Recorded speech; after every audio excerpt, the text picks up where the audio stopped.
بسم اللہ الرحمن الرحیم۔ اللہ تعالیٰ نے قرآن مجید میں ارشاد فرمایا ہے، اے رسول صلی اللہ علیہ وآلہ وسلم، جو کچھ آپ کے رب کی طرف سے آپ پر نازل کیا گیا ہے اسے پہنچا دیجئے، اور اگر آپ نے ایسا نہ کیا تو گویا آپ نے اللہ کا پیغام نہیں پہنچایا، اور اللہ آپ کو لوگوں کے شر سے محفوظ رکھے گا۔ بے شک اللہ کافروں کو ہدایت نہیں کرتا۔ ہماری آج کی گفتگو کا عنوان واقعہ غدیر ہے، اور یہ عالم اسلام کا وہ واقعہ ہے جس کی وجہ سے خدا نے اپنے دین کو کامل کیا اور اہل اسلام پر اپنی نعمت کو تمام کیا۔ غدیر وہ دن ہے جب حضرت علی علیہ السلام کی خلافت عظمیٰ اور امامت کبریٰ کے لیے تاج پوشی کی گئی تھی۔ جب حبیب خدا صلی اللہ علیہ وآلہ وسلم نے مناسک حج مکمل کر لیے اور آپ صلی اللہ علیہ وآلہ وسلم مکہ سے مدینہ کی طرف روانہ ہوئے تو آپ صلی اللہ علیہ وآلہ وسلم کے ساتھ لوگوں کی ایک بہت بڑی جماعت تھی۔ آپ سفر کرتے ہوئے میقات جحفہ کے قریب مقام غدیر پر پہنچے۔ غدیر ایک چوراہا تھا اور یہاں سے ہی مدینہ، عراق، یمن اور مصر کے راستے جدا ہوتے تھے۔ جس دن آن حضرت صلی اللہ علیہ وآلہ وسلم مقام غدیر پر پہنچے تو وہ 18 ذی الحج اور جمعرات کا دن تھا۔ جب آپ صلی اللہ علیہ وآلہ وسلم غدیر خم پر پہنچے تو جبرائیل امین علیہ السلام آپ پر یہ آیت کریمہ لے کر نازل ہوئے، اے رسول صلی اللہ علیہ وآلہ وسلم، جو کچھ آپ کے رب کی طرف سے آپ پر نازل کیا گیا ہے اسے پہنچا دیجئے، اور اگر آپ نے ایسا نہ کیا تو گویا آپ نے اللہ کا پیغام نہیں پہنچایا، اور اللہ آپ کو لوگوں کے شر سے محفوظ رکھے گا۔ بے شک اللہ کافروں کو ہدایت نہیں کرتا۔ اور آن حضرت صلی اللہ علیہ وآلہ وسلم کو یہ پیغام پہنچایا کہ علی علیہ السلام کو لوگوں پر حجت قرار دیں اور ان کی ولایت کا اعلان کریں، اور ہر شخص پر ان کی اطاعت کے واجب ہونے کو واضح کریں۔ اس وقت کچھ حجاج کرام آگے بڑھ کر جحفہ تک پہنچ چکے تھے۔ آن حضرت صلی اللہ علیہ وآلہ وسلم نے حکم دیا کہ جو آگے جا چکے ہیں انہیں واپس بلایا جائے، اور جو پیچھے ہیں ان کا انتظار کیا جائے۔ وہاں پر ببول کے 5 درخت تھے۔ آپ صلی اللہ علیہ وآلہ وسلم نے حکم دیا کہ ان کے نیچے کوئی نہ بیٹھے۔ جب لوگ جمع ہو گئے تو وہاں جھاڑو دیا گیا، پھر نماز ظہر کی اذان دی گئی۔ رسول خدا صلی اللہ علیہ وآلہ وسلم نے ان درختوں کے سائے میں نماز پڑھائی۔ اس دن شدید گرمی تھی اور حالت یہ تھی کہ کچھ لوگوں نے گرمی سے بچنے کے لیے اپنی چادر کا کچھ حصہ سر پر کیا تھا اور کچھ حصہ قدموں کے نیچے ڈالا ہوا تھا۔ رسول خدا صلی اللہ علیہ وآلہ وسلم کے لیے ایک کیکر کے درخت پر چادر ڈال دی گئی تاکہ آپ صلی اللہ علیہ وآلہ وسلم سائے میں رہیں۔ آپ صلی اللہ علیہ وآلہ وسلم نے پالانوں کا منبر بنوایا اور بلند آواز سے یہ خطبہ ارشاد فرمایا، تمام حمد اللہ تعالیٰ کے لیے ہے، ہم اس سے مدد چاہتے ہیں اور اس پر ایمان رکھتے ہیں اور اس پر توکل کرتے ہیں، اور ہم اپنے نفوس کی برائیوں سے بچنے کے لیے خدا کی پناہ چاہتے ہیں اور اپنے اعمال کی برائیوں سے بچنے کے لیے اسی سے درخواست کرتے ہیں۔ وہ جسے گمراہی میں چھوڑ دے اس کے لیے کوئی ہدایت کرنے والا نہیں ہے، اور جسے وہ ہدایت کرے تو اسے کوئی گمراہ نہیں کر سکتا۔ میں گواہی دیتا ہوں کہ اللہ کے علاوہ کوئی معبود نہیں ہے، اور یہ کہ محمد صلی اللہ علیہ وآلہ وسلم اس کا عبد اور اس کا رسول ہے۔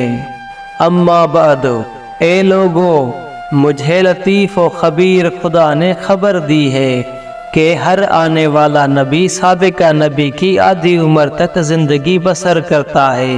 بلاوے کا وقت قریب آن پہنچا ہے، میں اس پر لبیک کہوں گا۔ مجھ سے بھی پوچھا جائے گا اور تم سے بھی پوچھا جائے گا، بتاؤ تم کیا جواب دو گے؟ حاضرین نے کہا، ہم گواہی دیں گے کہ آپ نے ہم تک خدا کا پیغام پہنچایا اور آپ نے امت کی خیر خواہی کی اور پوری جدوجہد کی۔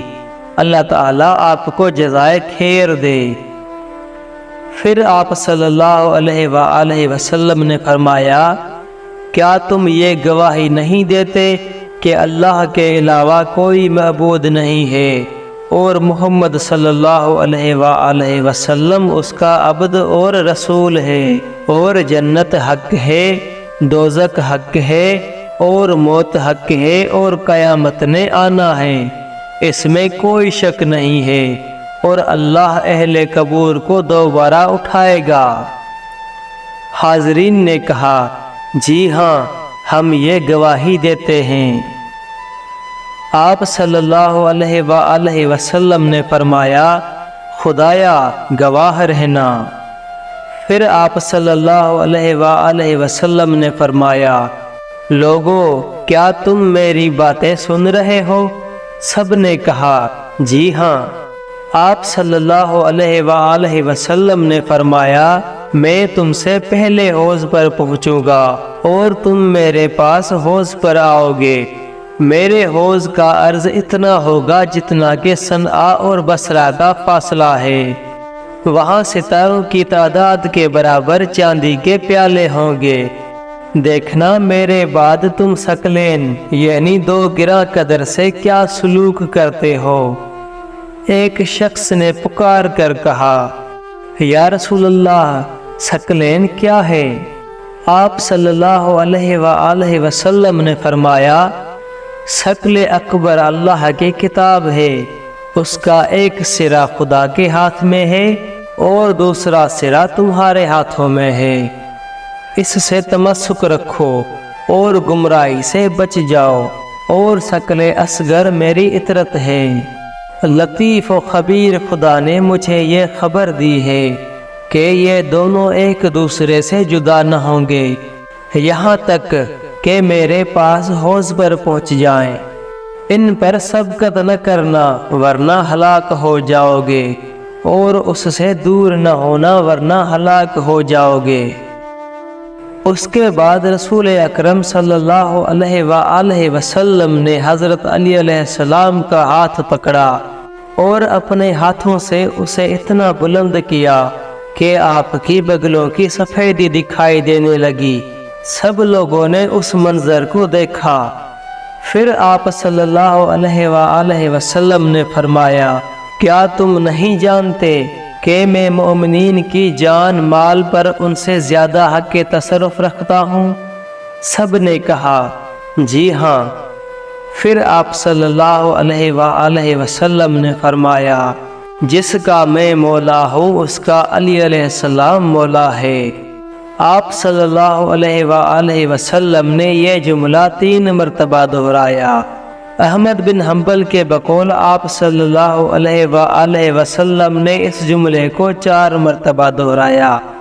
اس کے بعد آپ صلی اللہ علیہ وآلہ وسلم نے فرمایا، خدایا تو اس سے دوستی کر جو علی سے دوستی کرے، اور تو اس سے دشمنی رکھ جو علی سے دشمنی رکھے، اور تو اس سے محبت کر جو علی علیہ السلام سے محبت کرے، اور تو اس سے بغض رکھ جو علی علیہ السلام سے بغض رکھے، اور تو اس کی مدد کر جو علی علیہ السلام کی مدد کرے، اور تو اسے بے یار و مددگار چھوڑ جو علی علیہ السلام کو بے یار و مددگار چھوڑے، اور حق کو اس کے ساتھ پھیر جدھر علی علیہ السلام پھر جائے۔